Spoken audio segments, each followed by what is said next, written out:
Alors bonjour, aujourd'hui nous allons apprendre ensemble comment utiliser l'estimateur de bande d'aile sur mesure qui est disponible sur le site web de Titanium Technologies. Alors pour ce faire, on se rend sur la page de titaniumtechnologies.com et comme vous la voyez déjà à l'écran, en haut à droite se trouve le bouton estimateur sur lequel on clique pour avoir accès à l'estimateur en ligne. Ça nous amène sur le panneau de connexion de l'estimateur. Vous voyez à l'intérieur des cases que mes informations sont déjà pré-remplies parce que j'avais tout simplement enregistré ceci dans mon navigateur web.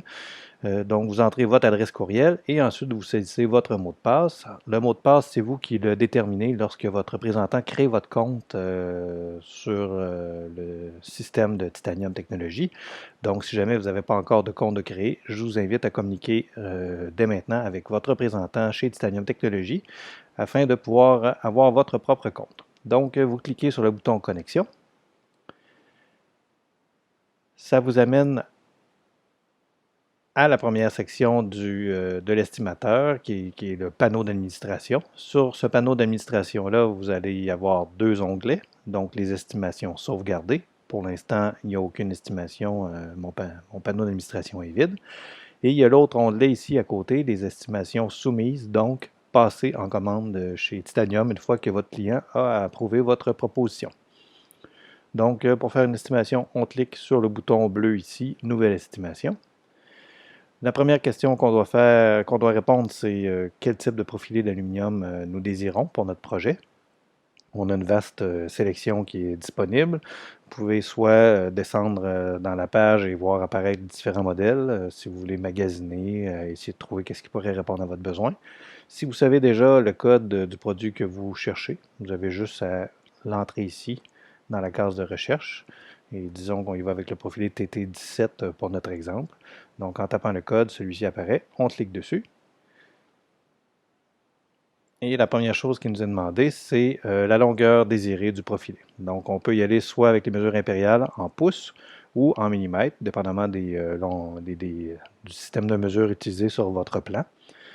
On y va pour cet exemple-ci, allons-y avec 36 pouces et à côté, vous avez la case pour les fractions, donc un 16e de pouce, un 8e, 3 16e, etc. Allons-y avec 9 16e pour notre exemple. Ensuite, il faut sélectionner longueur interne, longueur externe. C'est surtout pour les profilés encastrés comme celui-ci que ça fait une différence. Dans le fond, la longueur interne, ça va être la longueur de la coupe plus l'épaisseur du capuchon de finition qu'on va mettre au bout ou juste la coupe si jamais on n'utilise pas de capuchon. Et la longueur externe, si on utilise cette option-là, ça va être, vous voyez les profilés encastrés ou la souris ici? Il y a une petite lèvre ici qui vient faire la finition, qui vient cacher le trou dans lequel on insère le profil d'aluminium. Mais cette lèvre-là se continue avec le capuchon de finition ici. Donc au bout de la lentille blanche, ici, il y a une lèvre qui dépasse aussi. Donc cette longueur-là est plus longue que le bas ici. Donc la longueur externe peut être considérée comme étant la longueur hors tout, si on peut dire aussi. C'est des petites différences, pas si grandes que ça, mais qui peuvent faire toute une différence lors du moment de l'installation et faire que votre baguette, on n'est simplement pas capable de l'insérer où on veut l'insérer si on n'a pas sélectionné la bonne option. Ensuite, le point de sortie du fil d'alimentation. Donc, il y a différentes options qu'on peut cocher. Par défaut, c'est coché pour qu'on puisse sortir le fil au bout du profilé dans le milieu du capuchon de finition.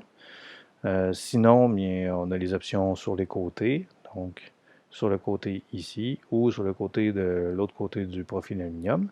Et vu de la lentille, c'est comme si on regardait la lentille blanche ici du profilé et qu'on voyait au travers et on a au bout ici, dans le fond du profilé, fait qu'on va sortir dans le dos du profilé avec le fil, ou sinon de l'autre côté. Donc allons-y à l'extrémité pour l'exemple ici présent. Ensuite, il faut choisir les accessoires.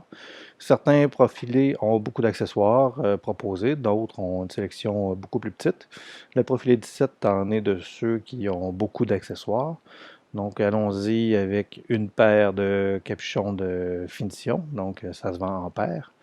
Donc, on va boucher les deux extrémités de la baguette avec ça. Ensuite, les TT17 Snap, c'est les supports d'installation en ressort. On va s'en mettre deux.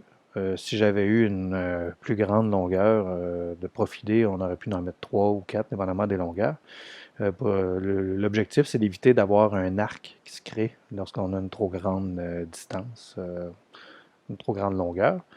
Ça fait une plus belle finition et ça tient mieux. Et là, il y a d'autres accessoires ici qui sont disponibles, des coins, des choses comme ça. Vous voyez les deux points ici dans le bas, ça veut dire qu'il y a une autre page. Si je clique sur suivant, on voit la suite des accessoires qui sont disponibles pour ce modèle de profil d'aluminium-là. Donc, j'ai répondu aux besoins de mon projet. Je clique sur suivant, ce qui nous amène à la sélection de notre ruban d'aile qu'on va mettre à l'intérieur de notre profilé d'aluminium. Donc, on commence par choisir la couleur. Toutes les descriptions sont affichées ici. Le blanc chaud, c'est du 3000 Kelvin. Blanc chaud 2700 Kelvin, c'est un blanc qui est encore plus chaud. Blanc froid, c'est un 6000 Kelvin. Blanc neutre, 4000 Kelvin. On a blanc neutre à 3500. Bref, il y a toute une panoplie qui est disponible. Allons-y avec du blanc chaud pour notre exemple.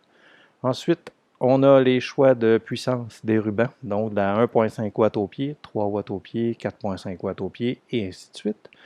Je vous dirais que 80% de nos projets sont faits avec deux types de rubans. Le 3 watts au pied va être utilisé pour tout ce qui est décoratif, ambiant. Donc, des coups de pied en bas d'une armoire pour éclairer vers le plancher, ou bien utiliser autour d'un miroir, en arrière d'un miroir pour faire un halo de lumière sur le mur, ou des lignes décoratives sur des murs, ou bien pour éclairer l'intérieur d'un cabinet d'armoire, dans lequel, oui, on veut que ça allume, on veut pas de quoi qui est trop fort, parce que c'est quand même restreint comme espace, ça donne rien de trop éclairer ça.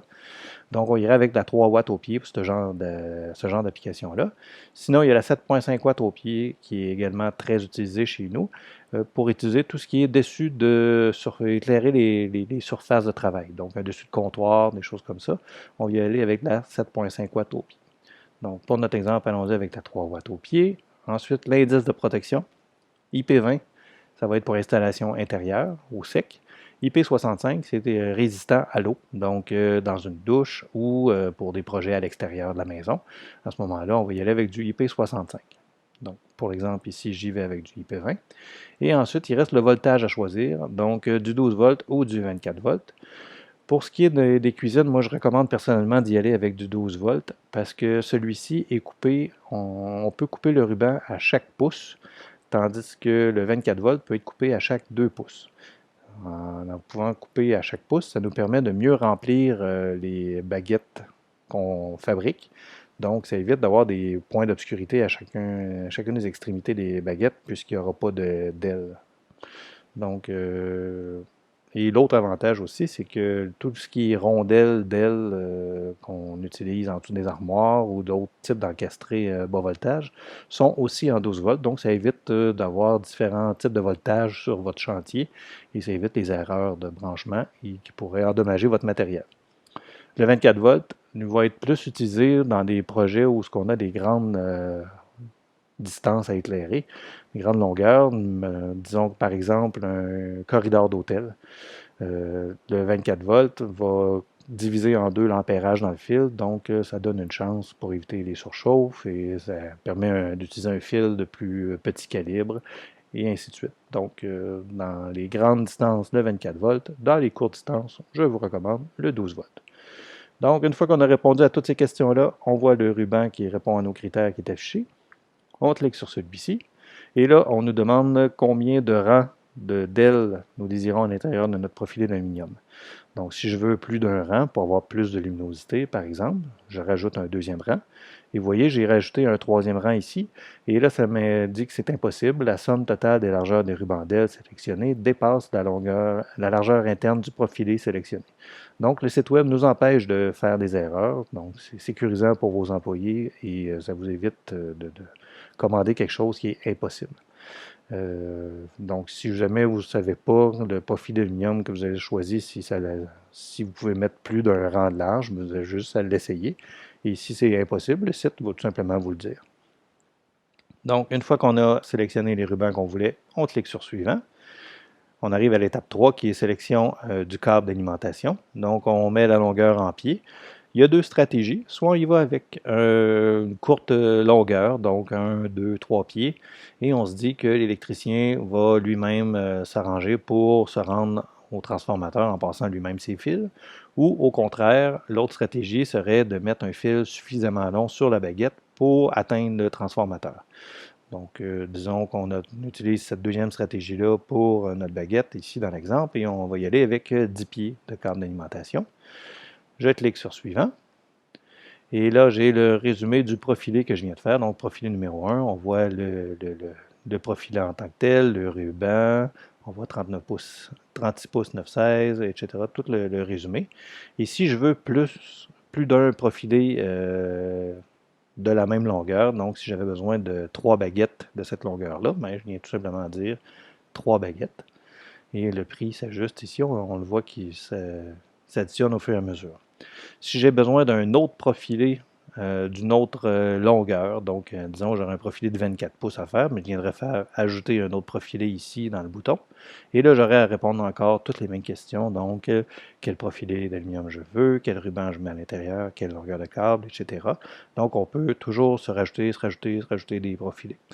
Et si jamais on a terminé, on n'a plus d'autres profilés d'aluminium à produire, on clique sur Suivant. Donc, ça va nous amener, vous voyez ici, la prochaine étape où ma souris, c'est sélectionner un transformateur. Donc, je fais sur Suivant. Et là, on nous demande le transformateur. Donc, par défaut, il nous suggère le transformateur standard non gradable. Donc, il a calculé ici qu'on avait besoin d'un 75 watts. C'est l'avantage de l'estimateur. Il calcule pour vous le wattage requis pour votre projet. Et aussi, il y a l'option du boîtier pour mettre un transformateur. Donc, si vous voulez le boîtier, vous le mettez. Si vous ne voulez pas, vous l'enlevez tout simplement. Et sinon, ben, on peut y aller avec un transformateur gradable. Donc, il n'y a pas de 75 watts comme le non gradable qu'il y avait, qui est disponible dans notre catalogue. Donc, il vous propose ici un transformateur 84 watts. Sinon, il vous proposait deux transformateurs 36 watts ou un transformateur 72 watts. Mais, règle générale, celui qui répond le mieux à votre besoin, c'est le premier qui est en haut. Donc, et si vous voulez un transformateur de type plug-in, vous cliquez sur plug-in. Donc, vous allez voir ici un 96 watts. Donc, qui est disponible.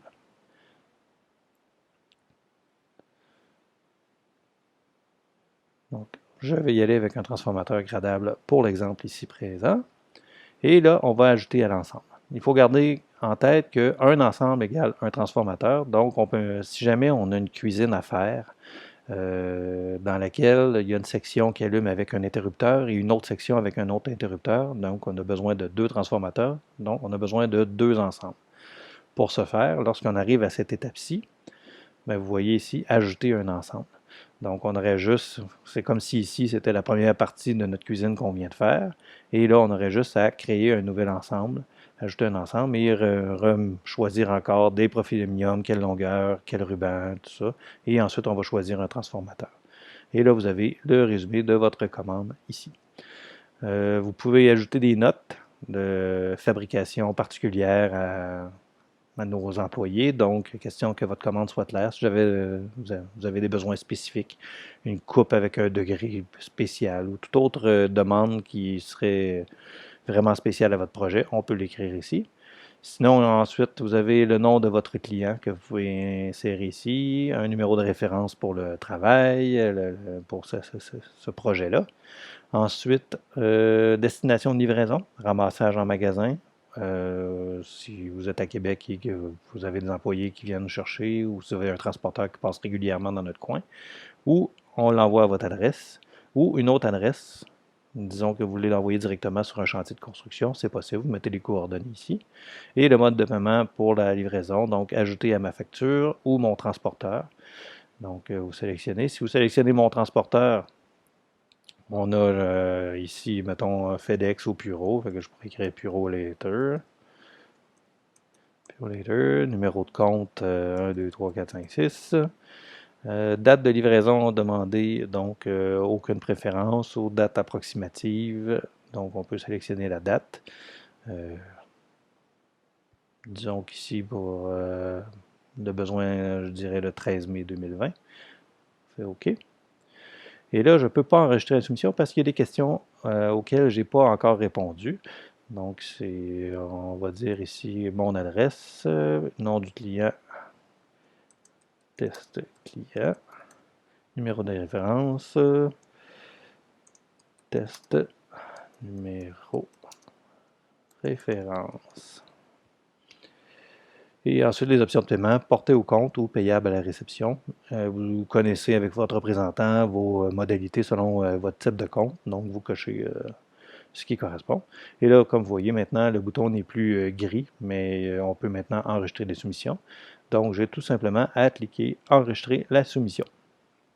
Donc, elle apparaît dans les estimations sauvegardées.